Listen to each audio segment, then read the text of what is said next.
Assalamualaikum warahmatullahi wabarakatuh. Selamat pagi.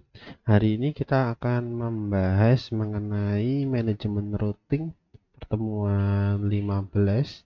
Di sini kita akan membahas mengenai EIGRP, Enhanced Interior Gateway Routing ya. Jadi yang namanya EIGRP itu adalah sebuah protokol routing yang dia merupakan perpaduan antara distance vector tingkat lanjut yang nanti dia dipadukan dengan protokol algoritma lainnya ya. Jadi EIGRP ini sebenarnya terdapat dua algoritma yang namanya dual ya. Dual ini sebenarnya adalah protokol milik Cisco yang dia dikembangkan untuk sebagai kelanjutan daripada RIP. Jadi nanti dari routingnya ini secara otomatis dia akan mengenali jaringan selanjutnya dan juga secara otomatis dapat mengambil keputusan jalur mana yang akan digunakan untuk mengirim paket. Jadi ibaratnya ketika di situ ada dua jalur antara A sampai B, EIGRP bisa memilih antara memakai yang ini langsung A ke B atau dia numpang ke C dulu baru ke B.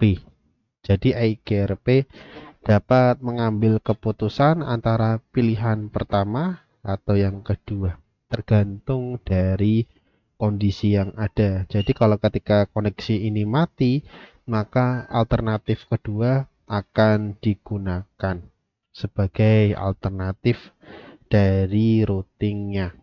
Nah, protokol ini merupakan protokol yang dirancang oleh Cisco sebagai kelanjutan dari RIP. Jadi RIP punya batasan 15, tapi nanti di EIGRP dikembangkan menjadi 255 dan ada optimalisasi selanjutnya.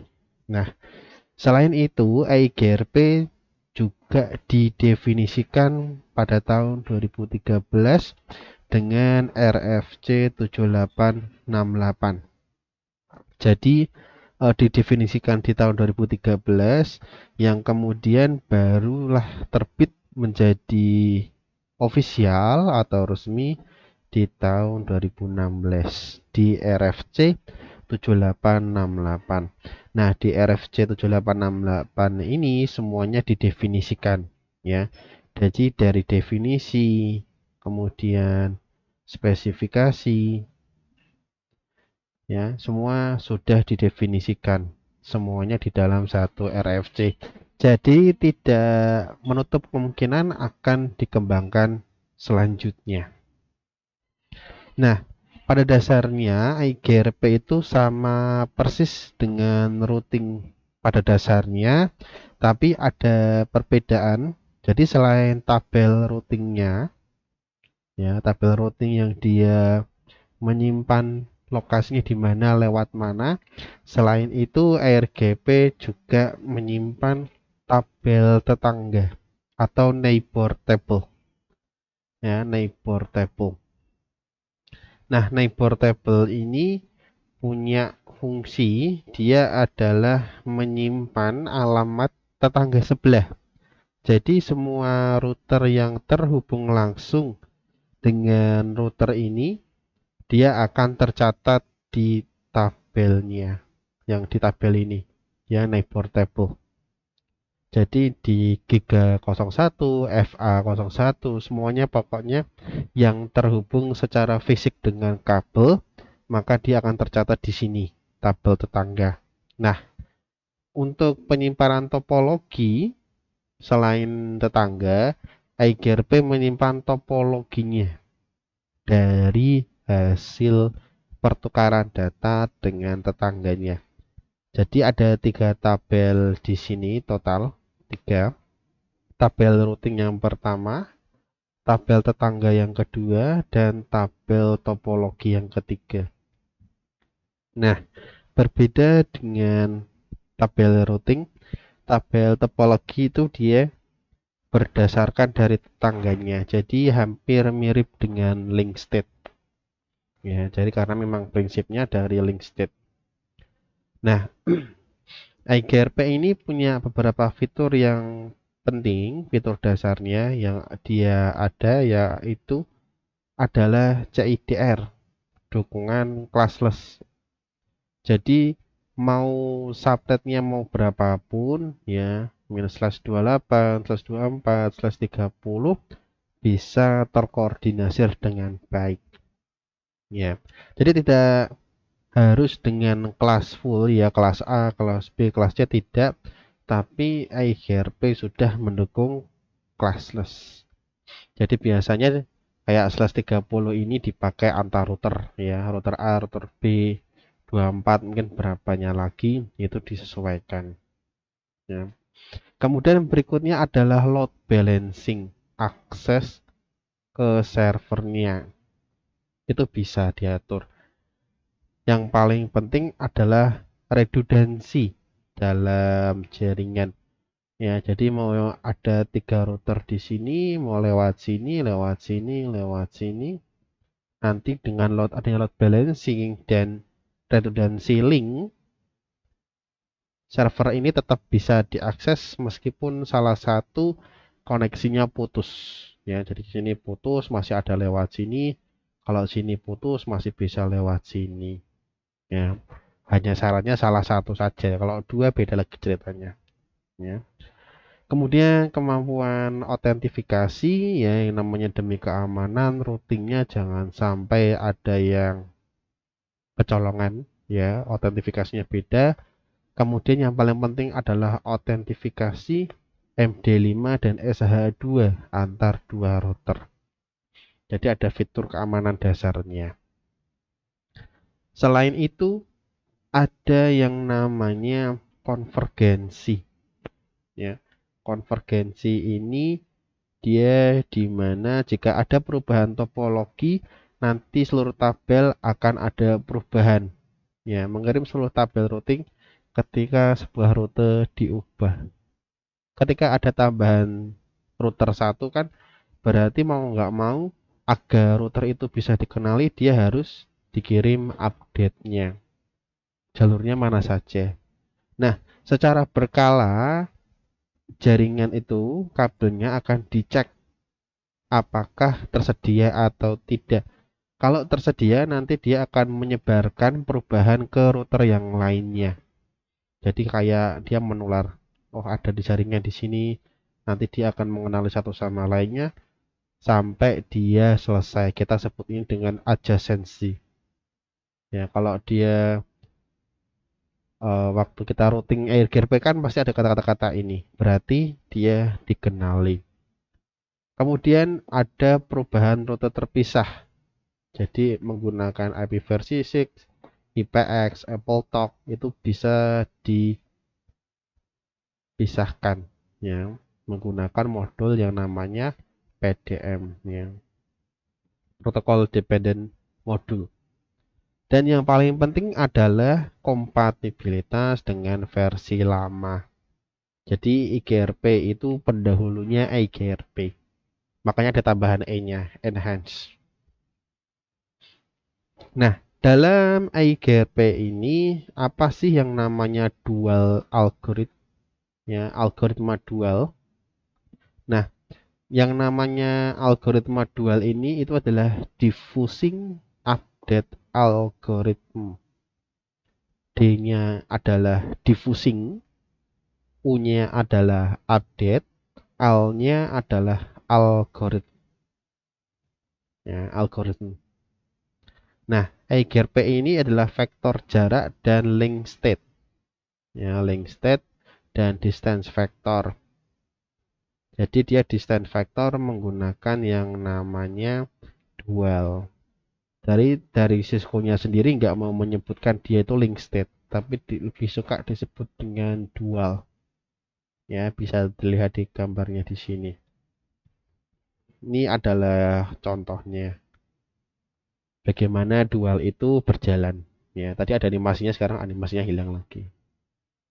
Nah, dual ini dia meningkatkan efisiensi protokol ketika melakukan routing sehingga dapat mencegah kesalahan kalkulasi.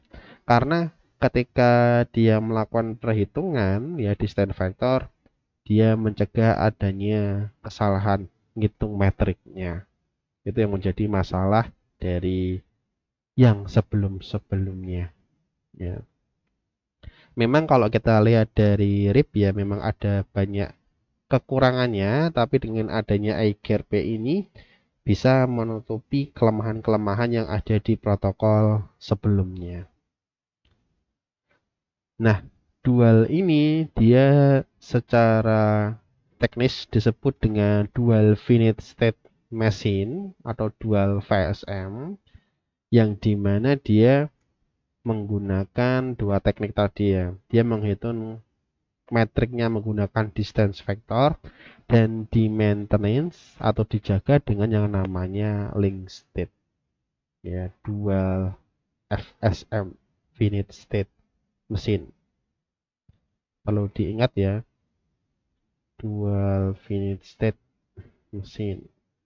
Nah, dual ini masih menggunakan 3 tabel tadi ya, yang disimpan di dalam router yang memakai iGRP.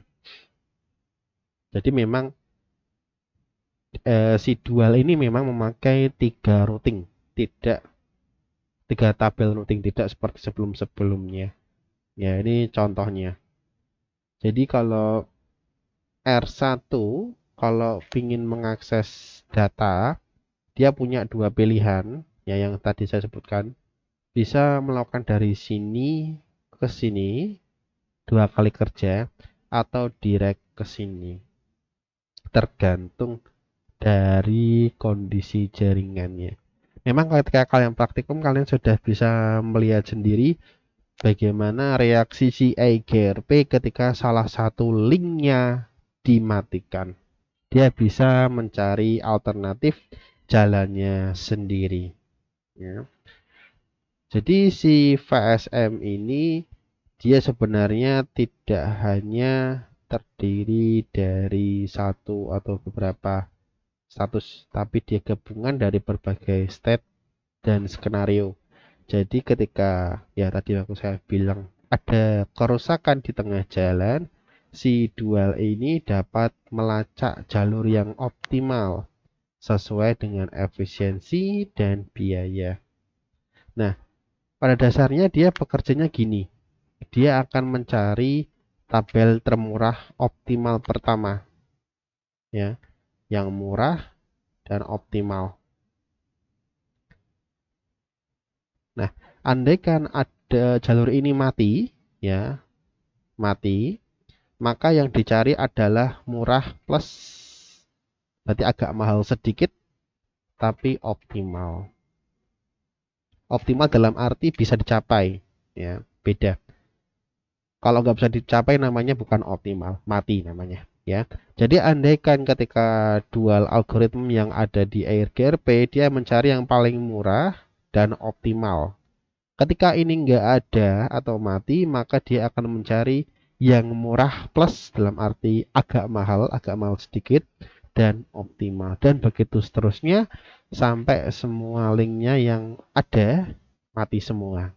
Kalau mati semua ya udah berarti memang harus diganti kabelnya. Jadi itu caranya si dual VSM ini dia mencari algoritma atau jalur terbaik di jaringannya. Nah, dual ini setiap kali dia melakukan routing, dia akan melakukan evaluasi datanya yang diterima dari router lain. Jadi di sini akan ada metriknya. Oh, nggak kelihatan. Jadi di sini akan ada metriknya, biayanya, ya. Nah, biaya ini tergantung dari konektivitas. Yang namanya kabel kan kita nggak tahu. Ada yang pakai serial, ada yang pakai fiber, ada yang pakai copper. Ya, itu akan menjadi metrik ya, mempengaruhi metrik yang digunakan untuk iGRP. Sebenarnya ada rumusnya untuk perhitungannya. Ya, jalur utama biasanya jalur dengan metrik terendah. Ya, ini sama-sama murah semuanya. Nanti biasanya dia akan dicari yang paling delaynya paling dekat siapa ya. Yang pertama itu, yang kedua kalau sudah jalur kedua adalah jalur yang agak mahal sedikit ya. Biaya terendah kedua itu yang saya bilang tadi di slide sebelumnya ya. Nah, dual ini punya tugas utama mencari rutenya lewat mana ya. Jalur kedua cadangannya di mana, itu harus ditabelkan. Kemudian dukungan VLSM itu wajib ada. Kemudian recovery ya. Jadi ketika ada link mati, dia harus tahu harus dilewatkan di mana. Kemudian tanya tetangganya di mana jalur alternatifnya kalau nggak ada yang lewat. Harus dilewatkan di mana kalau ada yang mati. Dan kemudian adalah mencari tahu rute alternatifnya. Itu kehebatan dari dualnya. Nah, si EGRP ini punya syarat yang harus dipenuhi agar bisa berjalan adalah harus punya tetangga. Sebelahnya ada enggak orangnya ya, atau jalurnya aktif gak ke tetangga sebelahnya ya. Kalau ada tetangga, maka EGRP bisa berkomunikasi dengan sebelahnya. Kemudian EGRP harus ada yang namanya proses perkenalan, rekognisinya harus diterima dengan benar. Jadi saling komunikasi, ini ke sini ya, antara A ke B, barulah nanti bisa melakukan sharing tabel. Nah, nanti ketika ada perubahan, semua pesan harus diproses sesuai dengan urutan pendeteksiannya. Yang duluan masuk, yang diproses duluan. FIFO, ya kita bilangnya FIFO. First in, first out. Ya. Nah, dalam proses maintenance-nya, tabelnya, si EGRP akan memberikan pesan halo dulu ke router tetangga. Ya, kebalik ini. Jadi ini contohnya dalam A, dia akan mengirimkan pesan hello ke sini, ke B, si B akan balas ya, hello, balas. Nanti akan ada delaynya segini, waktunya berapa second. Nanti dia akan mengirim hello lagi, ngirim hello lagi.